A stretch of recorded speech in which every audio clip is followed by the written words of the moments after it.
In 1991, the Olsen twins looked like this. J-Lo looked, well, somehow exactly the same. And I was a tiny baby. And in our nation's capital, D.C. Congressional Delegate Eleanor Holmes Norton was introducing a bill to make Washington, D.C. a state. It failed. So she did it again the next year, and the next, and the next, and the next, and the next, and the... Okay, she did it every year for 30 years. And last week, the House passed the bill. The bill is passed. So I sat down to Zoom with her to talk about this historic vote. Are you excited? I am. I am. I've been in Congress for 30 years, so I've been working on D.C. statehood for my entire time. I doubt that anyone has ever asked you this before, but why should D.C. be a state? Well, there are multiple reasons, but perhaps the reason that most Americans would understand is that the American citizens I represent pay the highest federal taxes per capita in the United States. I would think we have earned our way to statehood already. Despite those high taxes, D.C. has 0 senators, which is like, I don't know, there must be some catchy phrase for that. That's all right, I guess. D.C. has more citizens than Wyoming and Vermont, but its only national representative is Delegate Holmes Norton, and she can't actually vote on bills. It's like she's auditing Congress. To add insult to inequality, Congress, you know, home to folks like Matt Gaetz and Jim Jordan, has final say over D.C.'s local budget. Congress is basically Britney Spears' dad. Like, free Britney and free the D.C. budget. Yeah. And that's the battle Holmes Norton fought for 3 decades, very fiercely, like very fiercely. I will not yield, sir.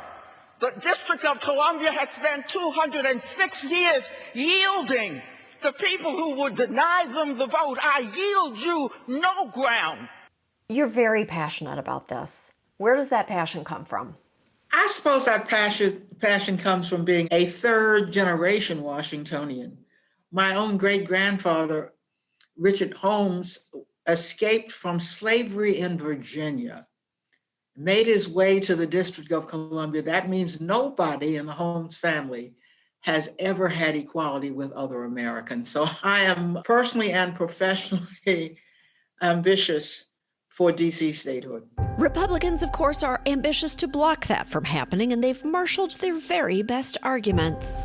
D.C. would be the only state without a car dealership. Can you tell me about the manufacturing or agriculture or mining in your district? Where are the forts going to be, and where are the dockyards going to be? And what of the buggy dealerships and the horseshoey people? BT dubs, D.C. does have car dealerships, and besides, if that's the bar, New Jersey should be like 5 states. And yes, D.C. is small, but Monaco could fit in Central Park, and it's a whole country with a prince. Oh, we miss you. But what say conservatives of the hallowed Constitution? The framers never said that the nation's capital can never become a state. They didn't quite know what to do with the nation's capital, but there's nothing in the Constitution that disables the district from becoming the 51st state. Not to mess up our lovely narrative, but the bill actually passed last year as well.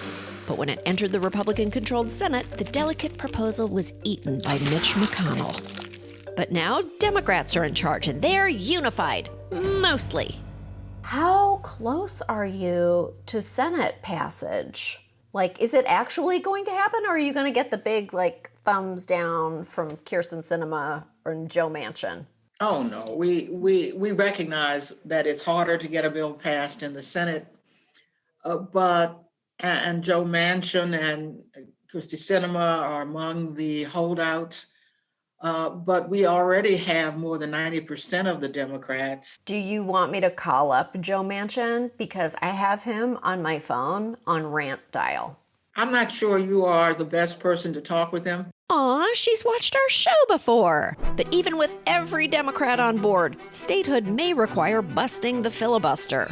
Do you think that Senate Democrats have what it takes to get rid of the filibuster? The Senate not only has the guts, it has every reason, if it wants to get anything done, to get rid of the filibuster. The reason they took control is because they promised the American people, give us the power, we'll get things done. That requires getting rid of the filibuster. If that happens, we might soon be singing about the 51, nifty one, United States-y one. Can the flag support that many stars? Will the fabric hold? Do we have the technology? The least of our worries is the flag. The flag business is going to go up many times as everybody orders new flags. This is a growth opportunity. This is infrastructure. This is the kind of infrastructure that matters most. So support the economy and get your order in early. Aw, thanks for watching. If you'd like to hear more from Full Frontal, hit subscribe and visit our page for more videos. Or if you'd like to be radicalized, leave YouTube on autoplay.